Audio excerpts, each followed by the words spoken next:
వేదికని అలంకరించినటువంటి పెద్దలు doctor SR Kantharao గారు తొలి మొట్టమొదటిసారిగా లయన్స్ క్లబ్కి ఎన్నికైనటువంటి మన ప్రియతమ నాయకురాలు కమలా రాజశేఖర్ గారు, మరి టి రమ్మ గారు, ఉపాధ్యాయులందరికీ తెలిసిన మనిషి. ఆమె చాలా చెట్టు చెప్పుకుంటారు. ఎవరినన్నా అడగండి మీరు. రమ్మగారు అంటే ఒక ఆ డ్యూటీ చేసే నాకు వదిలిపెట్టడు.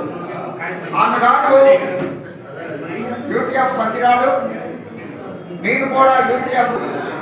మన వేదికని అలంకరించడం అది చాలా గౌరవంగా భావిస్తూ వాటికి కూడా మన కమిటీ తరఫున ధన్యవాదాలు తెలుపుతూ, మరి అందరికంటే డిగ్రీ కాలేజీ రిటైర్డ్ ప్రిన్సిపాల్ గారు సిద్ధుడు గారు, మరి నాయకుల్లో నుండి